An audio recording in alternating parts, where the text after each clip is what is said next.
Okay. You ever see something online that just leaves you kind of scratching your head, trying to figure out the logic? Oh, definitely. That's exactly where I am with this whole situation involving the streamer Hasan and his recent ban on Twitch. It just feels like something's missing. It really does. And we've gathered, quite a few sources to really dig into this, try and understand not just what happened, but maybe what it says about how these platforms actually work. Right. So for this deep dive, we're looking at Hassan's, 24-hour suspension. Twitch said it was for improper handling of terrorist propaganda. Specifically, him showing the manifesto from that Israeli embassy staff shooter. And to get a better handle on it, we're also looking at some other Twitch bans. See if there's any, rhyme or reason. Yeah, compare and contrast a bit. Exactly. Our mission is basically to take these sources, unpack this pretty bizarre situation, and try to understand Twitch's policies and, the bigger picture. Sounds good. So let's get into it. What was the official line? Why did Twitch actually ban him? Well, Hassan's side of it is that he was doing a critical examination of the manifesto. That's what he claimed. Okay. But Twitch's stated policy, and Asmongold's video actually confirms this, seems to be that even that kind of critical look can get you suspended. Really? Yeah, the policy, paraphrasing here, basically says just showing the material might be a violation, even if you're condemning it while you show it. Wow. Okay, so the intention, like why you're showing it, almost doesn't matter. That feels... A bit blunt. Yeah. Like you can't show a picture of, I don't know, a dangerous snake in a documentary without getting flagged. It just feels overly cautious, or maybe missing the point. It does seem to put the focus squarely on the material itself, maybe more than the context it's presented in. Yeah. Which, immediately brings up that big challenge for platforms. How do you let people talk about difficult, important stuff without accidentally, amplifying the harmful message itself? Exactly. And thinking about Hasan, this isn't the first time his content's been controversial, is it? Our blank AI source mentioned something else. That's right, yeah. That source points to a past incident.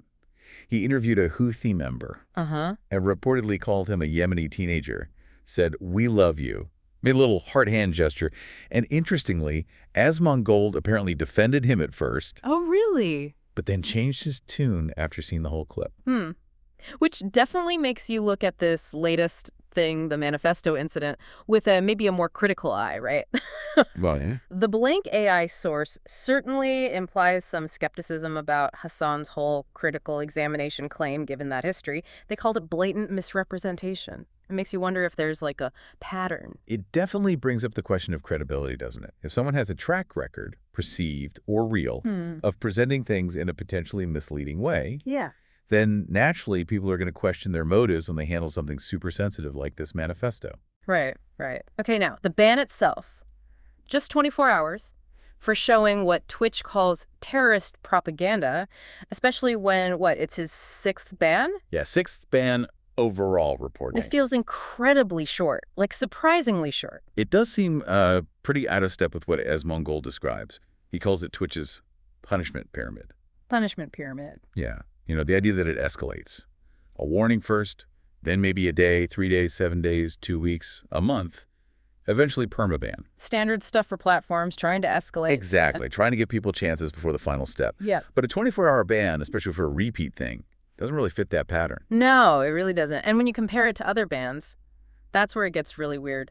That blank AI source had some examples that just make you go, huh. Like what? Like someone banned for a week, maybe 2, just for showing hips. On a first offense, how does that even compute? It really throws the inconsistencies into sharp relief. And then you got EROB. Yeah, EROB. What was this again? 30 days for joking about maybe fighting a viewer at TwitchCon. Just joking, no actual violence. 30 days for a joke. And T1, 2 weeks for calling someone fat. It's just this, it's almost surreal comparing these. A 24-hour ban for showing potential terrorist material versus weeks for showing hips or making a joke. The blank AI source calls it blatantly biased. Yeah, and they even say it seems more like a reward than a punishment in context. Asmongold strongly agrees on this point, too. He just keeps hammering the lack of logical consistency. It's hard to argue with that, looking at those examples. How can showing hips get you potentially more time than showing, this? And that discrepancy, it understandably feeds the perception, which Asmongold states pretty bluntly, that maybe certain big streamers get special treatment. Preferential treatment, yeah. It casts doubt on the fairness, the objectivity of how Twitch enforces its rules. And then there's the rule itself, which, according to our sources, sounds completely backward. Like you can't show the manifesto even to critique it. But apparently promoting the actual terrorist group behind it, that might be okay. Or at least not automatically a ban. Exactly. The blank AI source quotes this like apparent double standard. You can't show the manifesto, but you can promote the group it belongs to.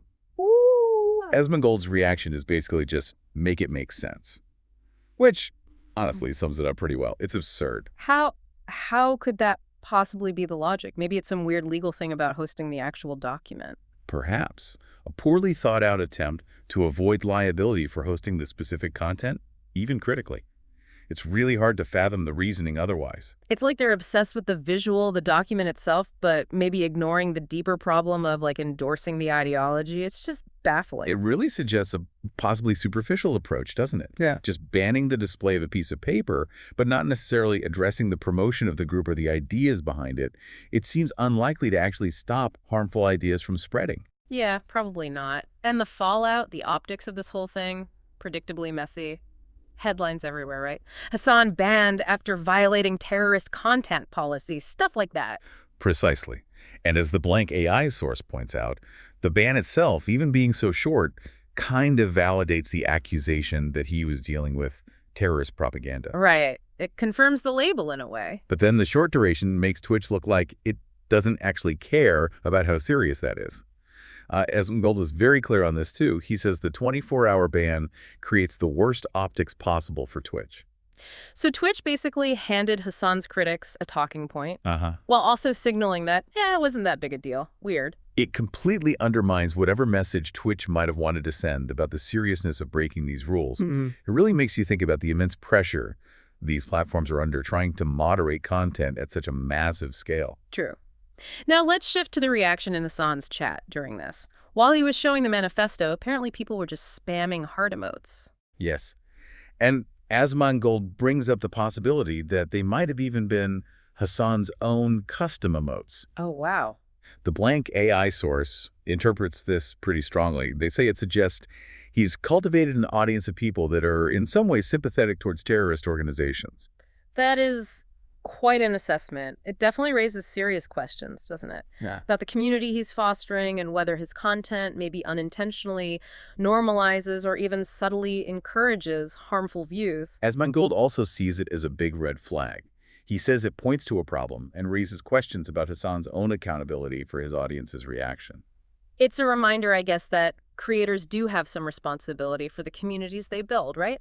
The chat reaction can tell you a lot. Absolutely. It can be a powerful indicator of the overall sentiment and the potential real-world impact of a streamer's content and how it's being received. Okay, and then there's this whole pro-Palestine defense angle, the idea that, supporting Palestine is being used sometimes as a shield. The blank AI source mentions this explicitly, suggesting it's used like a get-out-of-jail-free card to deflect criticism for other behaviors. And we also heard reports that Hasan called people Israel dick riders just for bringing up his ban. Yeah, Asmongold mentions that and expresses confusion and disapproval of reacting like that. It feels like any discussion about his specific actions immediately gets framed as an attack on the Palestinian cause itself, which seems like a major deflection tactic. It's definitely problematic conflation. It mixes up distinct issues. Asmongold himself offers a more nuanced take. How so? He says he supports the people in Gaza, but also criticizes both Hamas and the Israeli government. He even pointed out the difference in freedoms to protest in those areas, apparently. Mentioned a straw poll showing support for that kind of complex view. Right. And the core argument from the sources seems to be criticizing Hasan's actions here isn't necessarily anti-Palestine. It's about accountability for this specific behavior, whatever someone's wider politics are. Exactly. It highlights how important it is to be able to talk about different issues separately. Criticizing how a streamer handled, showing a manifesto shouldn't automatically mean you're attacking a whole political movement. Makes sense. So summing up Asmongold's overall view on this, he's not exactly mincing words, is he? Not at all. Yeah. He pretty much calls Twitch's moderation a joke. Says it lacks logic, shows blatant bias. Okay. He thinks a 24-hour ban was Pointless, basically a reward, not a punishment. Yeah. He argues Twitch should have either banned him for way longer or maybe not at all, given the inconsistencies. Especially compared to those other cases like the Vubers or E-Rob. Right. That Yeah. comparison is key for him. He strongly believes Hasan gets preferential treatment and finds the whole potential situation where promoting terrorism might not get you banned, but showing a document does completely absurd. Wow. It really paints a picture of a platform struggling, doesn't it? Struggling with fundamental issues and applying its own rules consistently or logically. It really does. The sources we've looked at, taken together, they highlight a situation just full of contradictions, inconsistencies. It raises pretty serious concerns about Twitch's commitment to fair moderation and, frankly, its ability to effectively handle harmful content. So wrapping this up, we've taken a deep dive into this pretty perplexing case of Hasan's Twitch ban.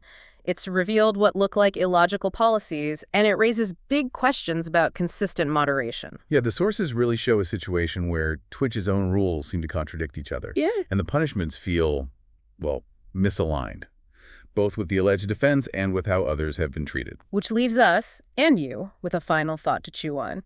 Given all these inconsistencies and the real possibility that these kinds of controversies actually generate more attention than a real punishment would, what's the fundamental responsibility of these platforms? Not just to define their rules clearly, that's one thing, but more importantly, maybe to enforce them in a way that actually reflects their stated values. And properly minimizes amplifying harmful stuff. Yeah. Regardless of how popular a streamer is or what their politics seem to be. It's a really complex challenge. No easy answers here.